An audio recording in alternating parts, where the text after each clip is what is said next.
24 today news India की खास report. उत्तर पूर्वी दिल्ली, शास्त्री पार्क, गली number 3, 7 June 2026। Unity of Indian welfare का भव्य उद्घाटन समारोह बड़ी धूमधाम के साथ आयोजित किया गया।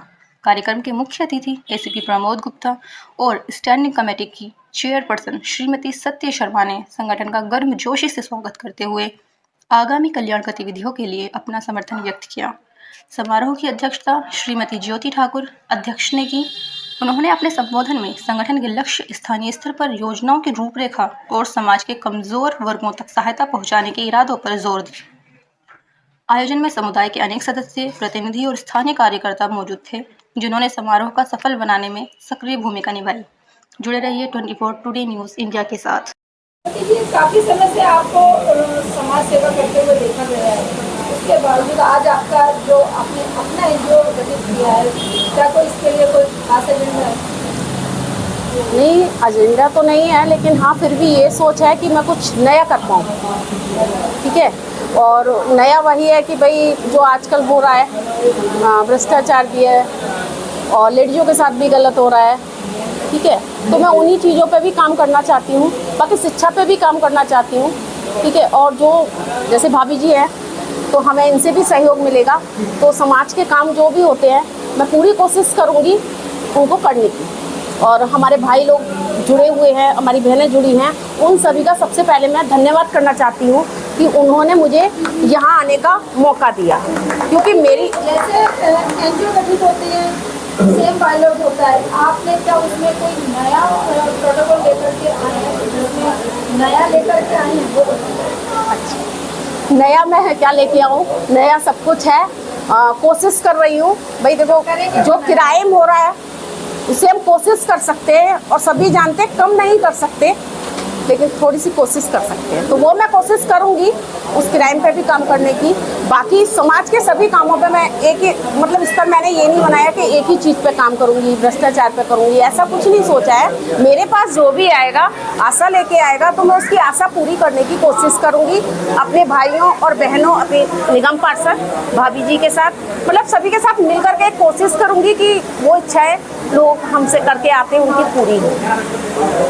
नॉर्थ ईस्ट को नशा मुक्ति कैसे मिलेगी? युवा लोग जो है लगातार नशा कर रहे हैं, नशा करके अपना जो है कैरियर खराब कर रहे हैं, उसके लिए आप क्या कहना चाहेंगे? आपका क्या अगला कदम होगा? जो नशा मुक्ति है वो एक कोशिश है हम लोगों की कि हम लोग उसे रोक पाएँ, और हद तक वैसे रुका भी है, लेकिन सबसे पहले हमें अपने घरों से शुरुआत करनी पड़ेगी। ठीक है ना, भाई है हमारे, बहन है, एक काउंसलिंग करनी पड़ेगी, जो लोगों को बताना पड़ेगा कि इससे बेनिफिट क्या है और नुकसान क्या है। तो वो चीज़ें हम जब बताएंगे उनको, तभी इन चीज़ों पे वो ध्यान देंगे और हमारी बात को सुन के शायद उन चीज़ों को हम रोक पाएँ। मैडम, आप रेड जोन में हैं और ये आपने एनजीओ गठित किया है, तो मैं तो ये कहूँगी कि आप जैसे कि गोरी में सुई ढूंढने वाला काम कर रहे हैं, फिर भी आपकी हिम्मत है जो आप ये सब कुछ कर रही है। बहुत बहुत बधाई। जब एक लेडीज पैदा होती है ना, वो रेड जोन में ही होती है। ठीक है, वो इसमें क्या है, एक चीज़ क्या है कि यदि हम ऐसी कोई कोशिश छोड़ दें कि ये असंभव चीज़ है, तो कोशिश करना तो व्यक्ति की पहली प्रायोरिटी होनी चाहिए। कोशिश करने वालों की कभी हार नहीं होती, ये बात सुना गया है। तो ये बात उतनी ही सच है, जब आप कोशिश करेंगे तो कामयाबी आपको मिलती है। और हमारी जो प्रयास है कि यहाँ पर जैसे नशा मुक्ति की आपने बात कही, तो यहाँ पर एसडीएम से हमारी कई बार मुलाकात होती है, एडीएम से होती है, तो वो भी इसमें प्रयास करता है। और पूरा सहयोग करने के लिए हमने कई ड्राइव इस तरह की चलाई हैं, ताकि यहाँ के बच्चों को नशे से मुक्त करा सके, उनको चाहे आप फर्स्ट एड देकर या उनकी काउंसलिंग करके। तो ये अब सरकारें, हमारी दिल्ली सरकार बहुत इसमें काम कर रही है, और सभी एसडीएम को ये कहा गया है कि वो जगह जगह ऐसे वो चलाए, अभियान चलाए, जिससे बहुत सारे जो नए बच्चे नशे की लत में पड़े हैं उनको उससे मुक्ति मिल सके। बिना पढ़े नरपशु कहावे, जीवन का सुख कभी न पावे, इसका चरितार्थ करने के लिए जो है आपका unity of India welfare all India जो रजिस्टर्ड आपका जो एनजीओ है, वो शिक्षा के जगत में अगला कदम आपका क्या होगा? देखिए, जो हमारा क्षेत्र है वहाँ से कुछ बच्चियाँ या बच्चे बीच में पढ़ाई छोड़ देते हैं, तो उन लोगों के लिए वैसे तो निगम के स्कूल में, सभी स्कूलों में ये इंस्ट्रक्शन है। समाज में जिस चीज़ की जरूरत है समाज में शिक्षा की जरूरत है, समाज में हॉस्पिटलिटी की जरूरत है, समाज में जागरूकता की जरूरत है, समाज में नशे के विरुद्ध जागरूकता की जरूरत है। ऐसी सब समस्याओं को ध्यान में रखते हुए ज्योति ठाकुर ने ये एनजीओ बनाया है। सेवा तो वो 20 साल से इस क्षेत्र में समाज में कर रही है, लेकिन जब तक एक मंच नहीं होता, एक संगठन नहीं होता, वो मजबूती उस प्रकार से आदमी को नहीं मिल पाती जिस प्रकार से उसे जरूरत होती है। वो अकेला मेहनत करता है तो अलग काम कर पाता है, लेकिन जब संगठन बड़ा बनता है, तन से मन से धन से लोग जुड़ते हैं, तो उस प्रकार जब काम होता है तो ज्यादा व्यापक रूप से लोगों तक हम पहुंच पाते हैं और उनकी सेवा कर पाते हैं। तो क्षेत्र में जो भी वंचित लोग हैं, शिक्षा से हो, पैसे से हो, कोई बीमार है, उसके लिए बहन पहले से ही सेवा करती रही है। कोरोना काल में भी बहन ने मुझे बहुत बार फोन किया, बहुत लोगों की इन्होंने मदद हमारे माध्यम से भी कराई, खुद स्कूटी लेके बेचारी दौड़ती रहती थी। तो मुझे लगता है मंच के माध्यम से और ज्यादा व्यापक रूप से ये सेवा कर पाएंगी। बढ़ते नशे को आप कैसे जो है खत्म करेंगे या कम करेंगे? नहीं, नशा एक बुराई है, ये यहाँ नहीं है, पूरे विश्व में, पूरे हिंदुस्तान में इसके ऊपर सारी संस्थाएं काम कर रही हैं, प्रशासन काम कर रहा है, लेकिन इस पर और ज्यादा काम करने की जरूरत है। क्योंकि सोशल मीडिया और ये टेलीविजन और ये जिस प्रकार की चीजें, हिंसक प्रवृत्ति की फिल्में, नाटक, ये जो चल रहा है ना, इसके कारण ज्यादा मनोवैज्ञानिक प्रभाव बच्चों पर पड़ता है। उसको सुधारने की आवश्यकता है, उस पर मुझे लगता है लगाम लगाने की जरूरत है। लेकिन हम अपने माध्यम से अपने क्षेत्र में पूरा प्रयास करते हैं जिससे कि इस पर लगाम लगाई जा सके और बच्चों में जागरूकता है कि वो इसके विरुद्ध रहे। इस तरह का आजकल हिंदू मुस्लिम के ज्यादा मुद्दे उठते चले जा रहे हैं, उसके लिए क्या करेंगे सर? नहीं, ये मुद्दे उठने नहीं चाहिए। कुछ कट्टर लोग हैं वो इस तरह के मुद्दे उठाते हैं। आम जनता आज भी उसी तरह से रह रही है, उसी तरह से खा पी रही है, उसी तरह से एक दूसरे से व्यवहार कर रही है। या हिंदू मुस्लिम सब लोग आज से नहीं 50 साल से रह रहे हैं, कोई ऐसी बात नहीं है। कुछ कट्टर लोग 1% 2% लोग इस तरह की बातें करते हैं, मीडिया, सोशल मीडिया या कहीं और वो हाईलाइट हो जाती है, लोग समझते हैं यही सच्चाई है। ऐसा नहीं है, सच्चाई ये नहीं है। सब लोग प्यार से, सिलमपुर में कभी दंगा नहीं हुआ, अच्छे से रहते हैं। सर आज के प्रोग्राम के लिए कुछ कहेंगे? मैं इस इलाके में 5 साल पहले रहा और आज वापस आके बहुत खुशी हुई कि इतने अच्छे मौके पे मुझे आने का दोबारा मौका लगा। और मुझे उम्मीद है, विश्वास है कि ये जो एनजीओ खोल के नया कदम शुरू किया है, ये दिन दुनी रात चौगुनी उन्नति करेगा। इनकी काबिलियत पे, इलाके वालों की मेहनत पे मुझे पूरा विश्वास है। सर ज्योति जी के मार्गदर्शक भी आप ही हैं, सुनने में नहीं नहीं, ऐसा नहीं है। लेकिन हाँ, इनके साथ हमने काम किया है। मैं SHO था तभी एनजीओ में काम करती थी। कोरोना का टाइम आया, उस टाइम भी इन्होंने बहुत मेहनत की। हमने भी जितना मदद कर सकते थे की थी। और पहले कौन से थाने में पोस्ट में? मैं शास्त्री पट थाने में रहा। और अभी आजकल मैं एंटी करप्शन में हूँ।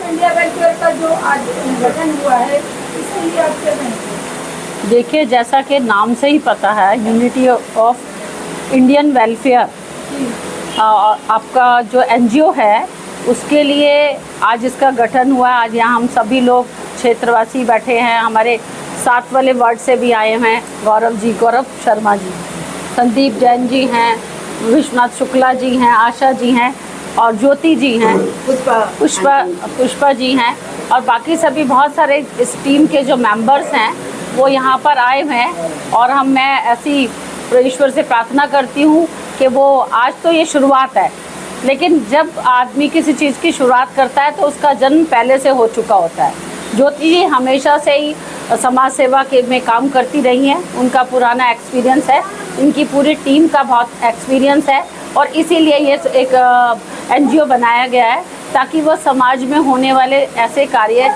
जिन तक सरकार की पहुंच नहीं होती है, या जो काम जो लोग परेशान है, पीड़ित है समाज में, ऐसे लोग जिनको जो सरकार की अप्रोच तक नहीं जा सकते, उनके लिए काम करने का हमारा एक मकसद है। तो मैं ज्योति जी की पूरी टीम को और बहुत बहुत शुभकामनाएं और बधाई देती हूँ ताकि वो इस तरह से समाज के लिए काम कर सके। जो पीड़ित है, शोषित है, उसमें चाहे वो बच्चों के लिए काम करे, महिलाओं के लिए काम करे, नए नए रोज़गार के अवसर महिलाओं को दे और जो अन्य समाज के भी लोग हैं उनके लिए भी काम कर सके। क्योंकि हमारा जो ये एरिया है वो बड़ा मतलब मिक्स लोगों के रहते हैं। वहाँ छोटी छोटी परेशानियाँ हैं जो मतलब सरकार से भी कई बार होती हैं और समाज सेवी होती है, उन सबको लेकर समावेश करते हुए ज्योति जी इसमें काम करें। हम सब लोग यहाँ जितने लोग आए हैं वो सब उनका सहयोग करें।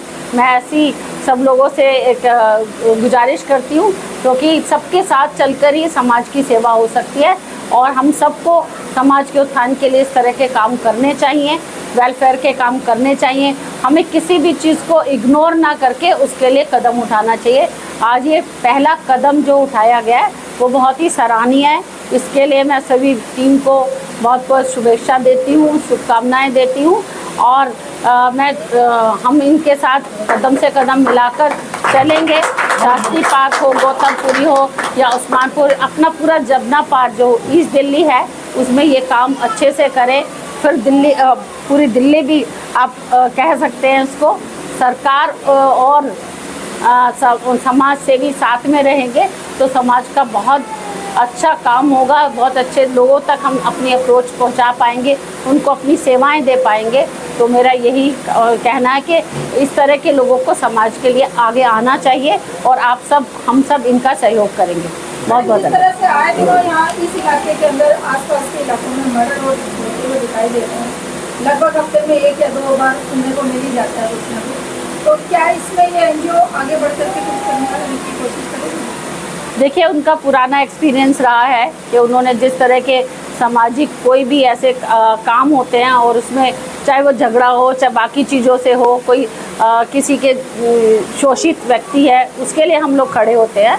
तो यदि हम तो चाहते हैं कि बहुत शांतिपूर्ण ये क्षेत्र रहे और इस तरह की घटनाएं होने से समाज में इसका दुष्प्रभाव जाता है, वो नहीं होना चाहिए।